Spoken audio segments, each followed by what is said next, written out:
Okay, thank you. Um,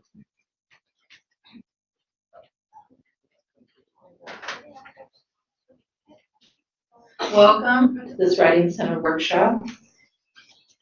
This is called Short Fiction, Close Reading, and Thesis Generation, in case you were wondering. And I'm Michelle Ruby again, and I run the Writing Center.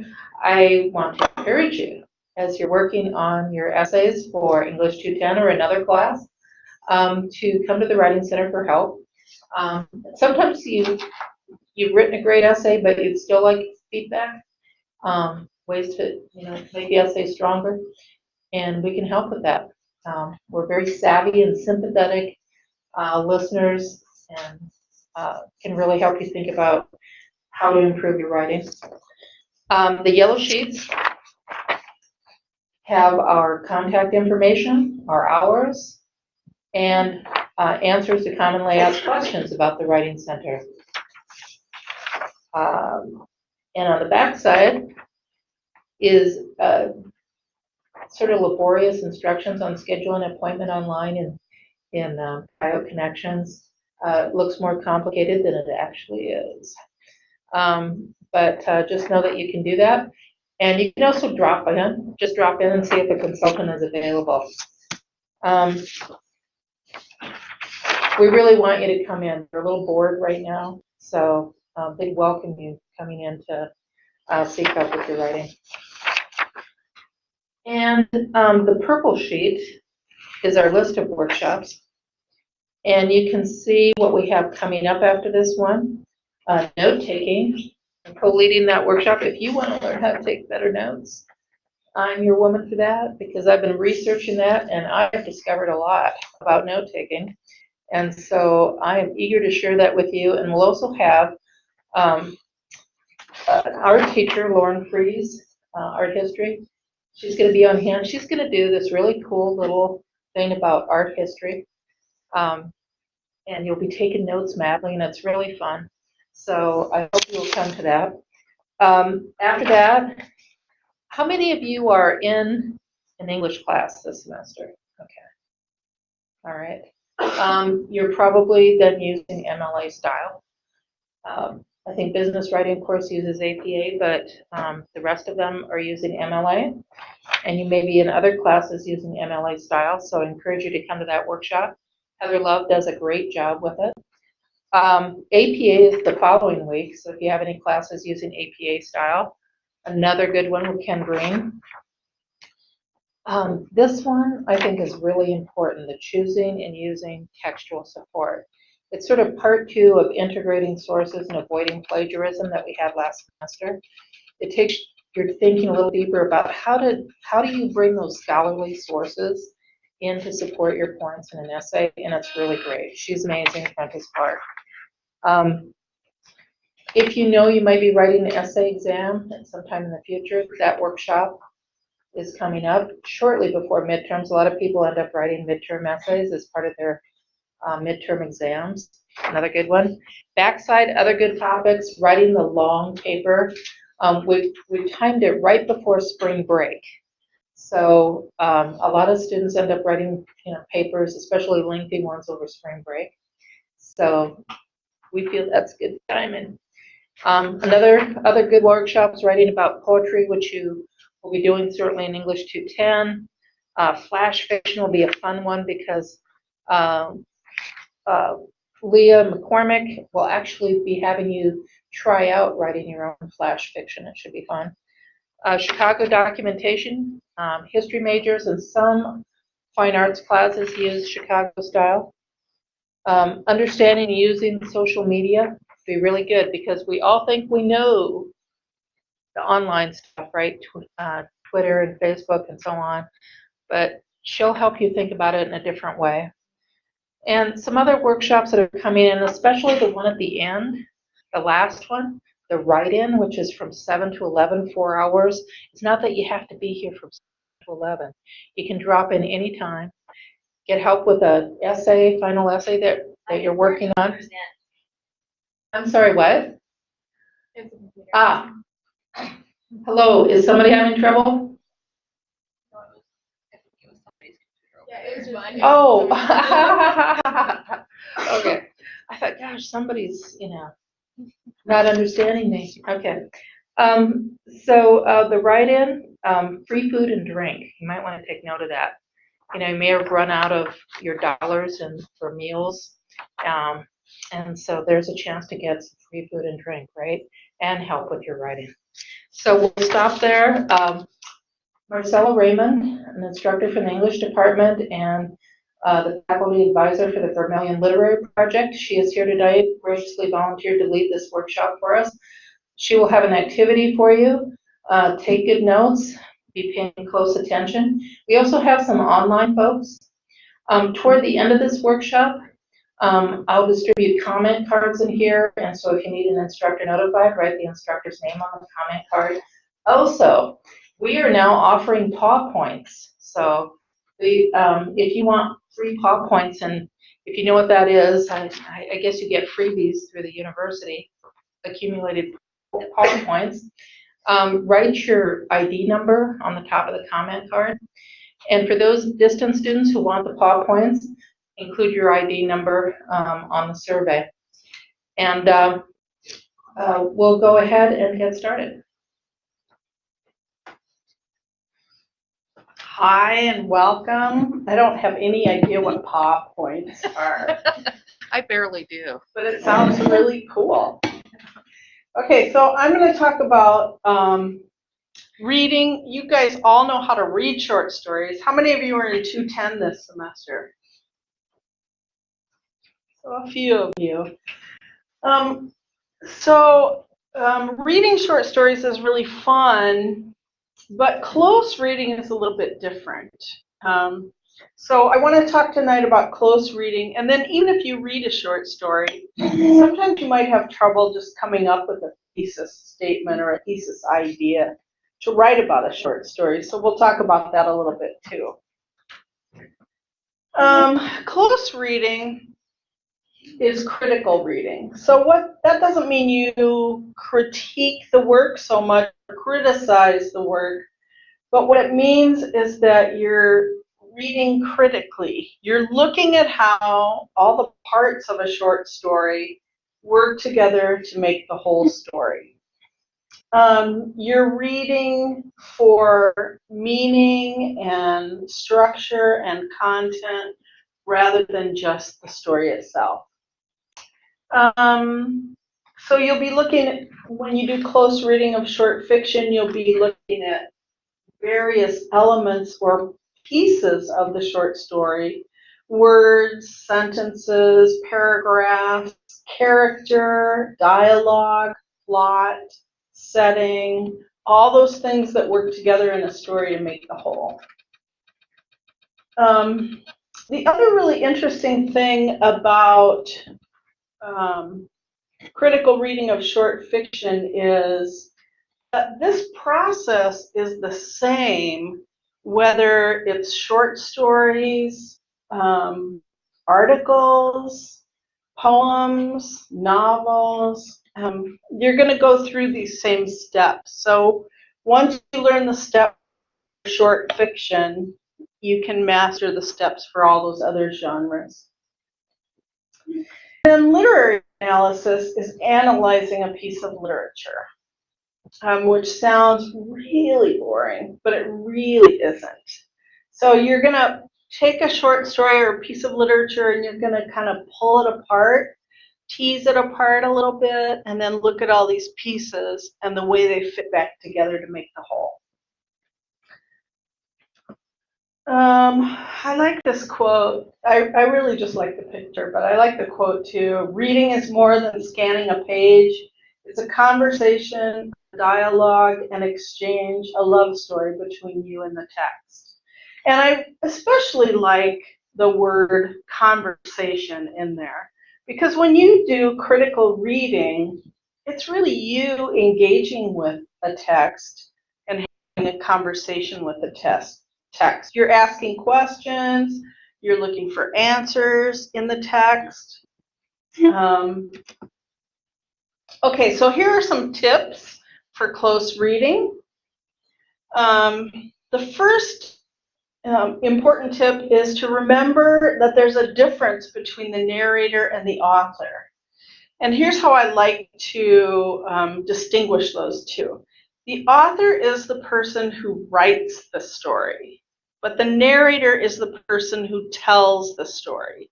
So even if you read a short story that's written in first person, what kind of pronouns are you going to see in a story written in first person?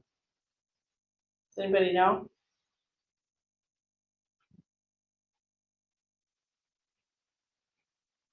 First person. Good. I, me. You're going to see those pronouns I, me. So even if the story is written in first person, that doesn't mean it's the author speaking. That's still the narrator speaking. If you write about a short story and you're talking about the way something is done in the story, like the setting is used symbolically in the story, then you're talking about the author, because remember, the author writes the story. But if you're talking about something that happens in the story, the grandmother let the misfit know she recognized him, then you're talking about the narrator. Then in your essay, you would say, the narrator tells us blah, blah, blah, rather than the author uses the setting symbolically. So author, narrator, we got to keep those separate. Another tip is to look up unfamiliar words. And this might not seem so important, but you're talking about a short story, which is by its very nature condensed. And in a little bit, I'm going to have you read a short story that's actually less than a page. So you have this condensed language because the author has to fit a lot in a small space. You can usually be sure that every word matters. So if you come across a word or words with which you're unfamiliar, you not only miss out on the word's meaning, but you might miss out on important meaning in the story's content or storyline because you missed out on that word. So look those words up if you're unfamiliar with them. Pay attention to titles. They can be clues about what's going on in the story. And I'm going to give you a poem example, but it's also true for stories. There's this poem, and I'm going to recite the entire poem for you. The poem goes like this. The apparition of these faces, wait a minute. The apparition of these faces in a crowd, petals, T-A-L-S, petals on a wet black bough. The apparition of these faces in a crowd, petals on a wet black bough. In a station of the metro. Yeah, so the poem is called In a Station of the Metro, which I was going to make you guess, but I'm sorry. But Michelle knew it, and it's a great poem. So if you didn't know that the poem was called In a Station of the Metro, if you glossed over the title, missed the title, I don't know that you'd know what that poem is about, right? The apparition of these faces in a crowd, those are the faces of people appearing in the dark subway tunnel. And then petals on a wet black bough. Bough can also mean the limb or branch of a tree. So you have these faces that appear like petals on a long black bough in the subway tunnel. So it's just a poem about the way people appear in a subway tunnel, in a station of the metro, which is the Underground Railroad. Pay attention to character names.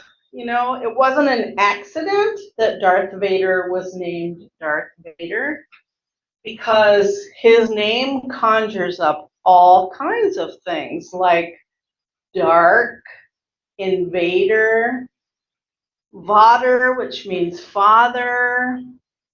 So all of these other ideas are combined in that name. Another favorite example of mine is from the novel One Flew Over the Cuckoo's Nest. Has anybody heard of that? So in that novel, the arch nemesis, the evil person, is named Nurse Ratched. Nurse Ratched. So do you know what a ratchet is? Anybody? It's a tool, and I'm going to try to imitate the sound now, which is going to be horrible, but a ratchet goes, it's this really metallic sort of grating sound. So her name conjures up all these ideas about coldness, hardness, grating, which is much more effective than for a bad guy than if she had been named, you know, Nurse Flower or Nurse Kitty, something like that. So names can give us clues about what's going on in the story. Reread if you have time. Sometimes if it's a really short story, you'll have time to read it more than once. It's always helpful. No matter how many times I read a short story, I always see something new in the most recent time I read. So think about that, and then highlight and annotate the story as you read it. This is my most helpful advice if you're going to have to write an essay about a piece of literature.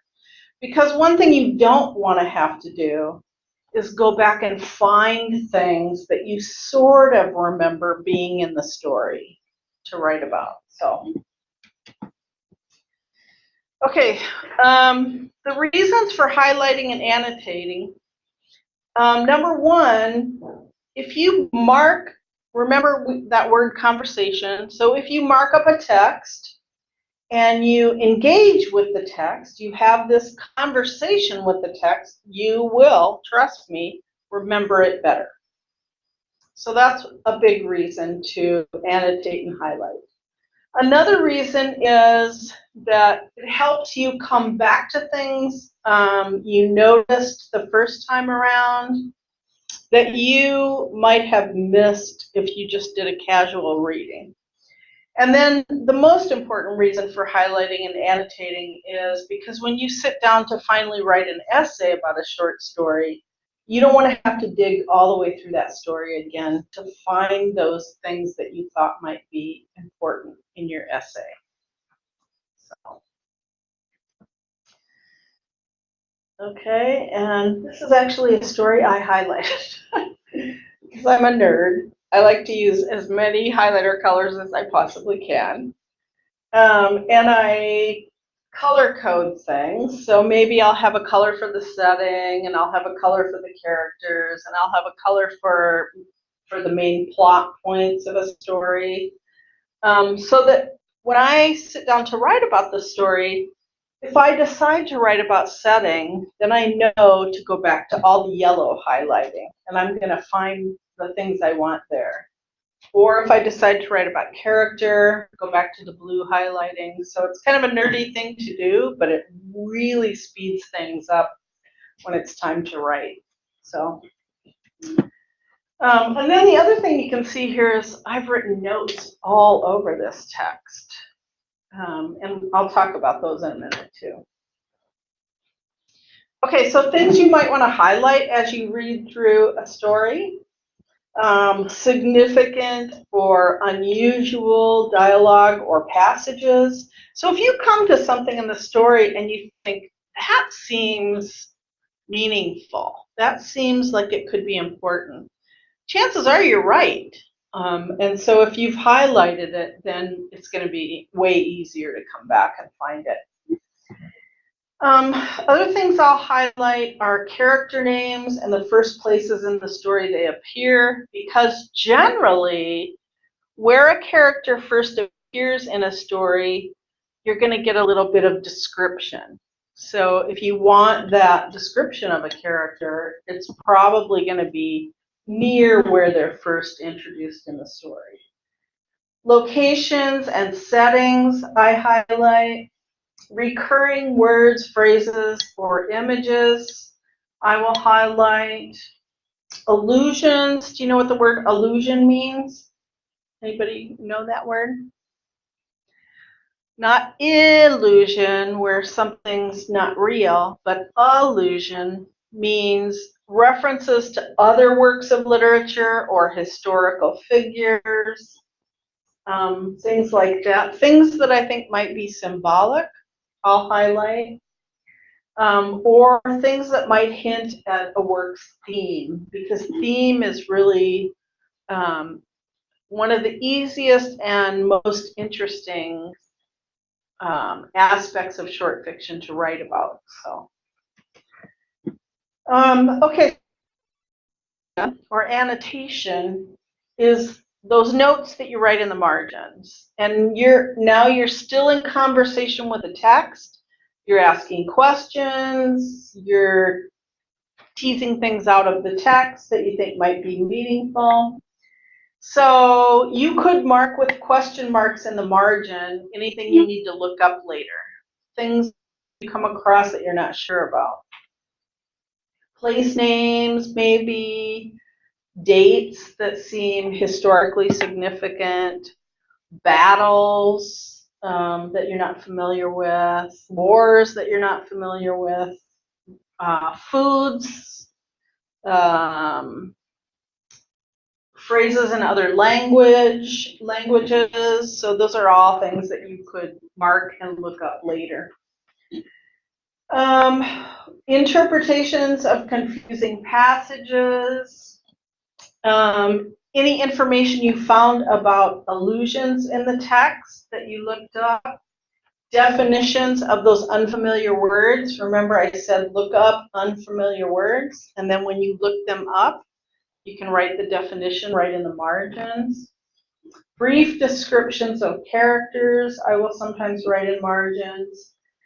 Sometimes I will number the major plot points of a story. And sometimes I'll just set up a whole passage of text in the story that I think is really pivotal. Maybe the climax of the story, or maybe the resolution of the story, or maybe some other kind of turning point in the story.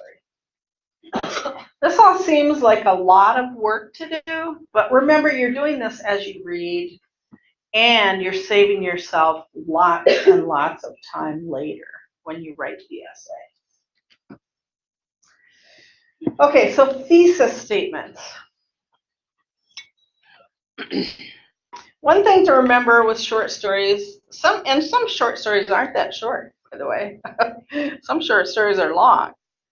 But one thing to remember is that if you're going to write a literary analysis essay about a short story, you can't write about everything in the story. Because if you write about everything, you're essentially just doing a book report, right? This is what happens, this is where the story is set, this is who the characters are. So one way to narrow it down to help you come up with a thesis statement is to ask yourself these two questions. Number one, what aspect of the story are you most interested in? Are you really interested in the setting? Are you interested in the characters or the symbolism of the story? Or maybe more than one element? Are you interested in the way the setting seems to be used as a character? There's a great short story by Jack London called To Build a Fire. And in that story, it's one man and a dog, I guess. One man and a dog against the Yukon and the weather. So in that story, the Yukon and the weather become, even though it's the setting, it becomes almost a character, an adversary in the story. So that'd be kind of fun to write about. Number two, what have I highlighted? So remember that the things you highlight, they're going to end up being the evidence that you use to support the points you make about the story. So look through your highlighting and see if you can see patterns or an abundance of highlighting in one area. Can I see any repetition or patterns in what I've highlighted? William Faulkner, who's one of my favorite authors, and wrote a short story called Barn Burning. He also wrote a short story called A Rose for Emily, which some of you may have read. Anyway, William Faulkner is obsessed with time and the passage of time and old versus new and the dying of the old South and the encroaching of the North. So he's really obsessed about time. And if you read his novels or short stories, there's always clocks. There are always timepieces of some kind in his story. Broken watches, ticking watches, mantle clocks that don't work anymore, always these clocks. So you could easily write an essay just about his use of clocks as a symbol. And then the last question you should ask is, do I have enough evidence to support what I want to write about? Because if you want to write about the setting and you've only highlighted one thing about the setting, what's going to happen?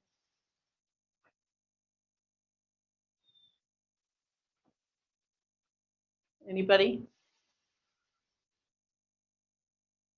How long is your paper going to be? Yes, a paragraph maybe. You could push it. But you're going to run out of things to write about. You're not going to have enough evidence to support your points. Okay, so we are going to try this. We're going to give you each a copy of a short story, and it's a short story, less than a page. And what I'd like you to do is everybody read the story, and you can work in pairs or teams, however you want to do it. Just don't work by yourself. Find at least one other partner. Read the story, highlight and annotate the story, and then at the bottom of the page, you'll see a blank where you have to come up with a thesis statement. Let's say you're going to write an essay about this story.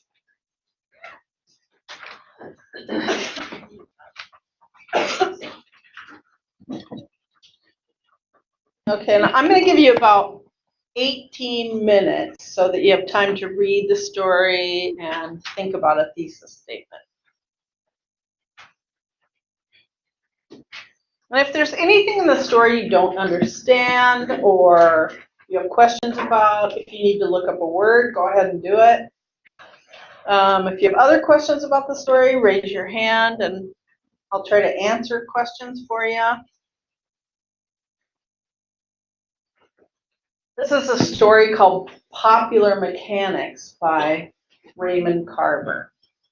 And I will tell you that Popular Mechanics was the name of a how-to magazine that originated in the 50s. And in the 1960s, when Raymond Carver was publishing his short stories, it was a magazine that taught sort of everyday people how to do complicated things, like how to pull an engine over the weekend, how to build a deck, how to install a window. You know, it was kind of a how-to for regular people. And that's why it was called Popular Mechanics. So.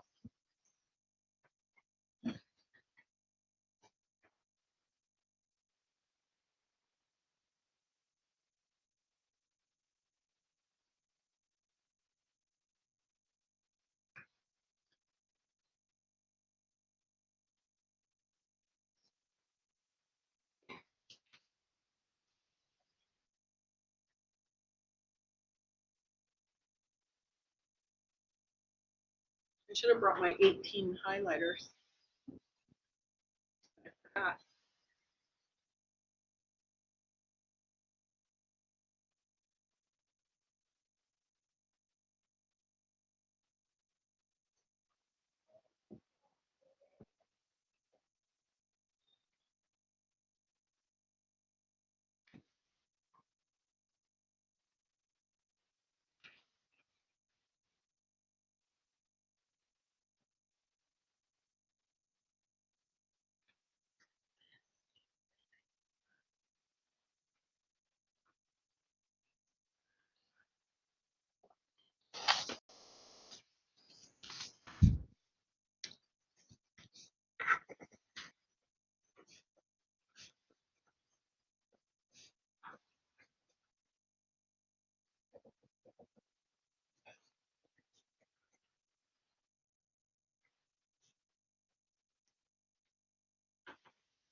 How you doing?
You guys need a few more minutes?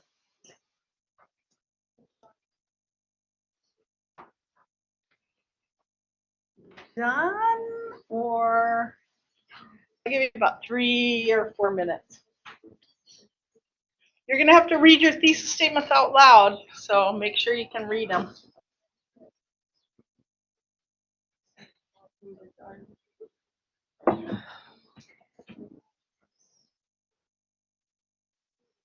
If you look at the blanks at the bottom where you're supposed to fill in your thesis statement, I kind of got you started. The short story Popular Mechanics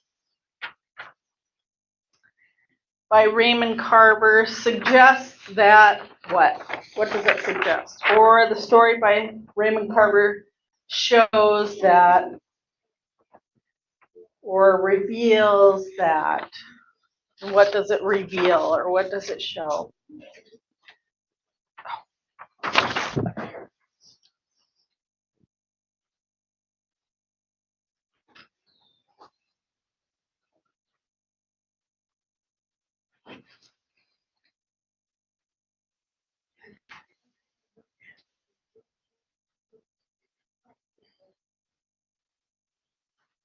One. Yay!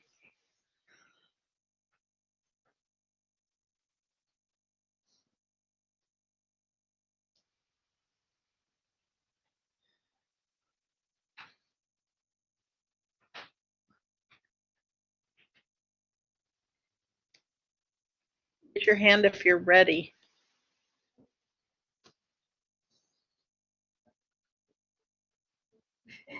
Okay.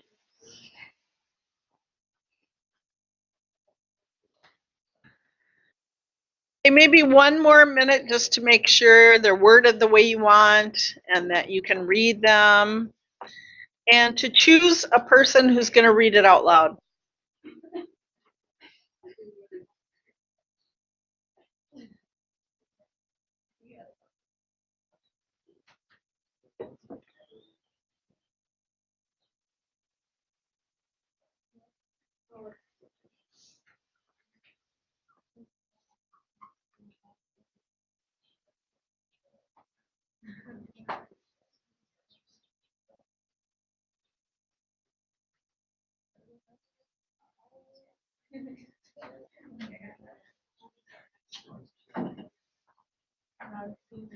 Okay, so now when it's your turn to read, you have to push the button down on the microphone and hold it down while you read. Okay? And before we get started with your thesis statements, do you have any questions about the story? Was there anything confusing in the story? Yes. Question? Very good question. So the question isn't, I mean, the question you want to ask is not whether or not the kid dies, but why doesn't Raymond Carver tell us what happens to the kid at the end of the story?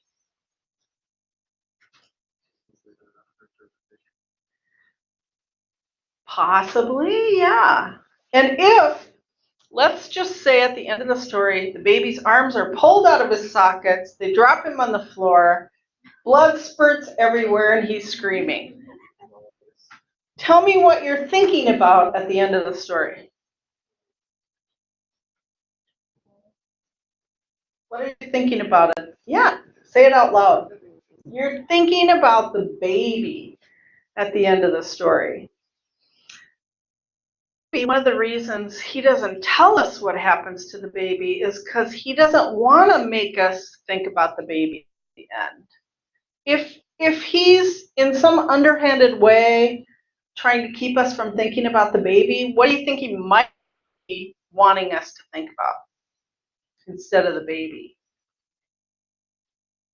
What's it a story about? Tell me that. What's the story about? Say it again. It's literally about the baby. They're fighting over the baby, right? Who really wants the baby? Who really wants the baby? Who really wants the baby?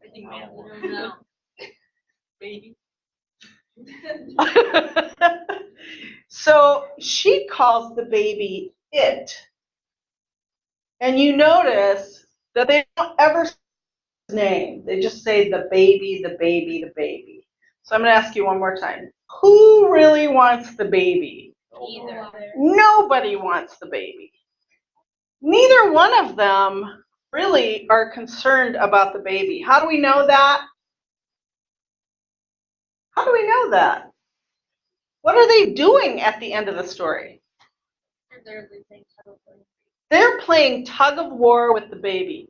So think about that for a minute. You know, we always say, or we sometimes say, that in cases of divorce, especially nasty divorces, that the parents play tug of war with the baby, right? Or with the kids. So we say that euphemistically, we say it metaphorically, but this is literal. They are, I don't know if you pictured it, but they are in a corner holding the baby over a stove, pulling the baby in opposite directions. That's how we know that neither one of them really want the baby. So if they don't want the baby, what do they really want? They want to win. They want to one up the other person. So the story is really about the cruelty of these two adults and not really about the baby at all.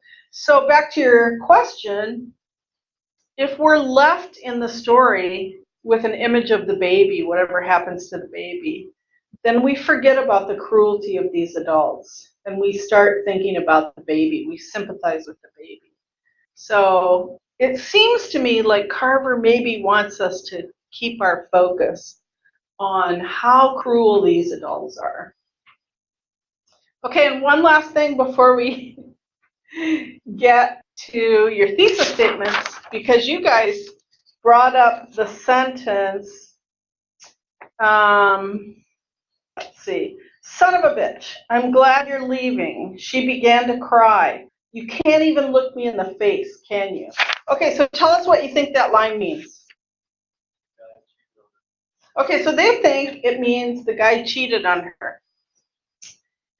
Because you can't even look me in the face, can you? He's so embarrassed about cheating on her or so full of guilt. Also the title Popular Mechanics, referring to the man. Yeah. Here's another thing. You can't even look me in the face, can you? How else could we read that line? He did something. Yeah, so either he did something and he's so guilty he can't look at her, or she did something and he's so mad at her or ashamed of her that he can't look at her, right?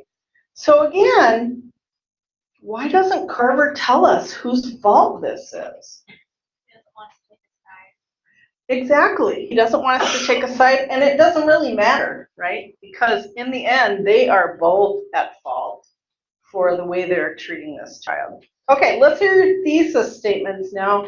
We'll start back there with you guys, and remember you have to push the button down and hold it while you read yours.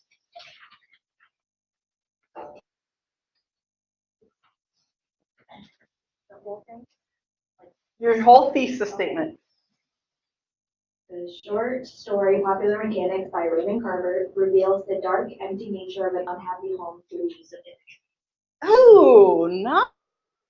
Very good. So what aspect of the story are they going to focus on?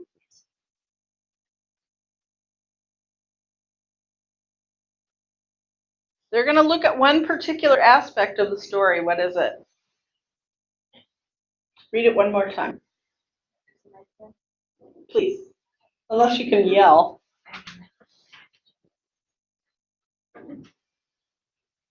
The short story Popular Mechanics by Raymond Carver reveals the dark, empty nature of an unhappy home through the use of imagery. Very good. Okay, so what are they going to look at? The imagery of the story. And there's a lot of imagery in the story. Okay, next. The popular story, Popular Mechanics by Raymond Carter, suggests that fighting between a husband and a wife harms more than just the two. It can harm an innocent third party. Very good.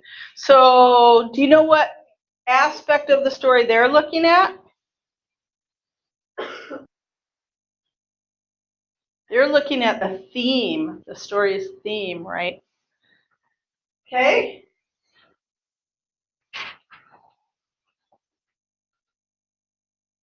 The short story Popular Mechanics by Raymond Carver reveals the intensity of their relationship through its contrast of dark and light.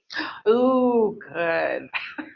So they're going to look at dark and light, which is really fun in this story because if you just think about the setting, here's what Carver says. Early that day, the weather turned. Is that a good turn or a bad turn? It's always for the worse. When somebody says the weather turned, that's always a bad thing. Early that day, the weather turned and the snow was melting into dirty water. Streaks of it ran down from the little shoulder-high window that faced the backyard. Cars slushed by on the street outside where it was getting dark, but it was getting dark on the inside too. So how does he set the stage? How does that make you feel right from the first paragraph? What? Gloomy, yeah, the whole thing. Slush, dirty, streaked. It's all sort of negative language and builds this idea of gloominess. Okay, come on over here.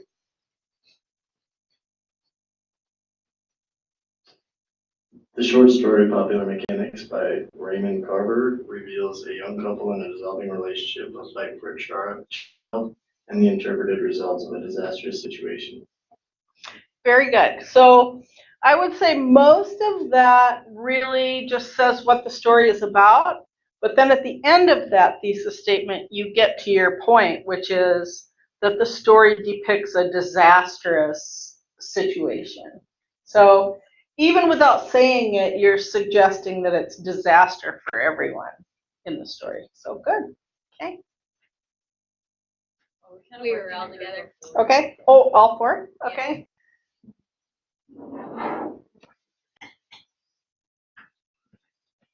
The story. Do you want to yell? The story shows that in the heat of an argument, violence can easily be an end result. Very good. Can So, you say it so the distance people can hear oh it? yeah, you got to. They can't hear it if you're not on the mic. The story No, showed you got On to the do it mic. on the mic so the people at home can hear.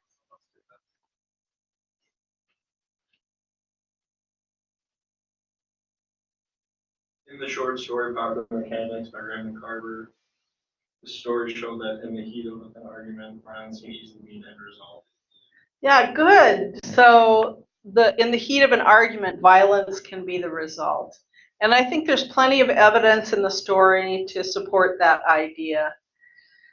The baby cries, the baby's face turns red, they're pulling, he tries to pry open her fisted hand. So lots of imagery that builds on that idea of violence. Okay, how about you guys?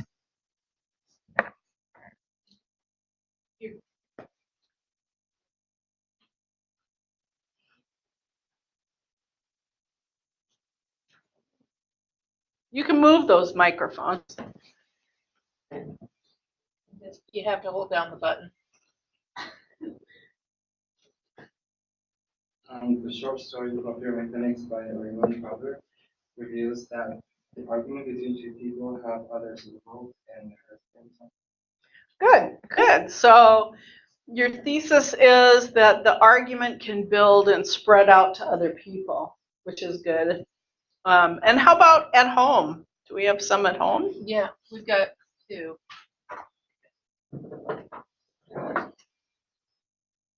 So the first one, the short story reveals the cost of selfishness between bickering lovers.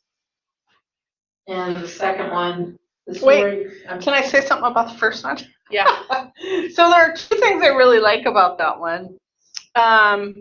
The idea of selfishness, I think, is so overwhelming in this story, because it's clear that the man just wants to win, and it's clear that the woman just doesn't want the man to win, or that she wants to get the baby.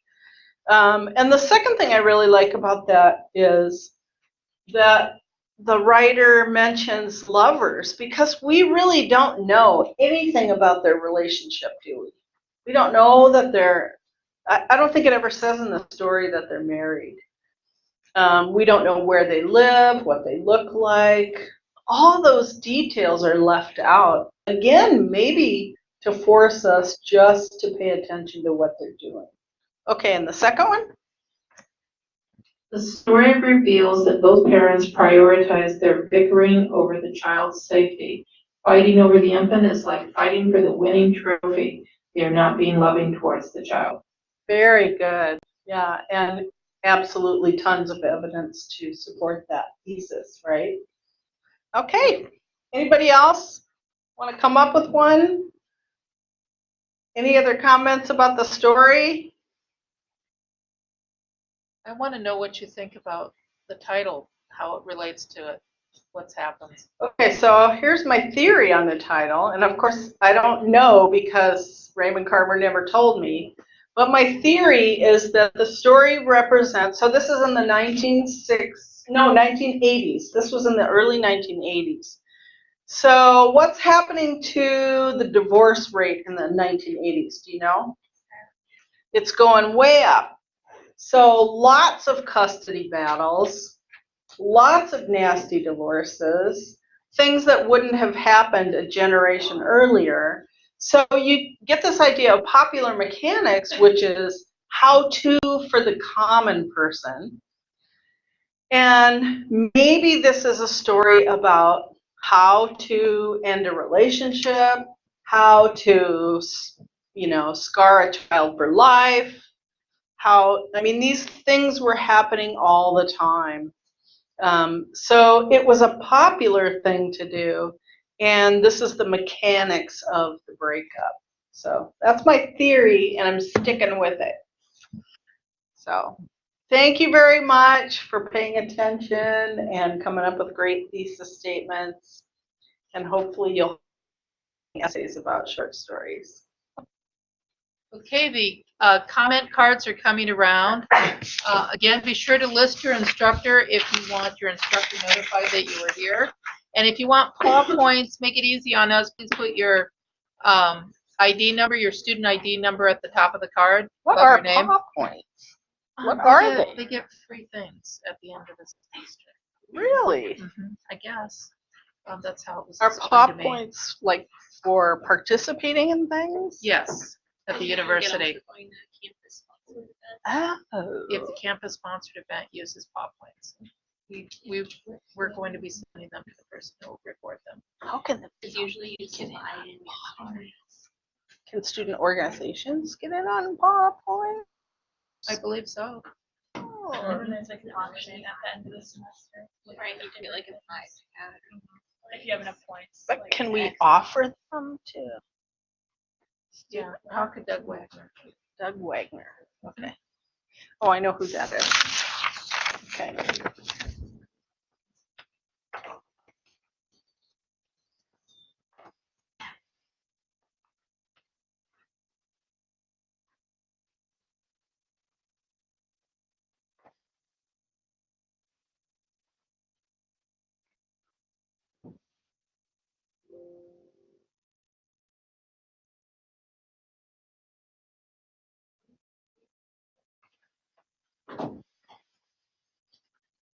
Might make you close out of everything open before it'll, even if it's not using the drive.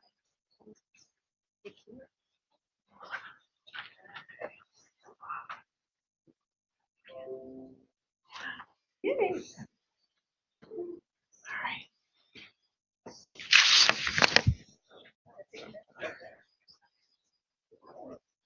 Thanks, Michelle.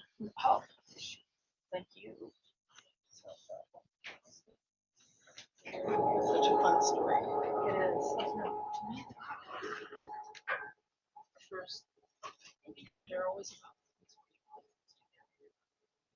science of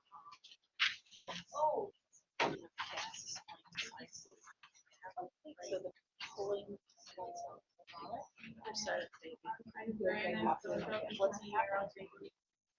Oh, gotcha. yeah. Yeah, I think that's probably there too. I mean, that title is just Fantastic. I also thought, traditional plot structure, the complication of things doesn't conflict. She takes the picture, won't even bother. right. And there's almost no transition between here it's a picture and here it's the actual video. What is that even? Yeah. Story. I mean, there's so much we're not allowed to spend any time on in this story. It's a fascinating book. It really does. I love it. Yeah. I mean, I hate it, but I love it. I Love love to hate it. Okay, I'll see you later. Yep, thank you. You're welcome.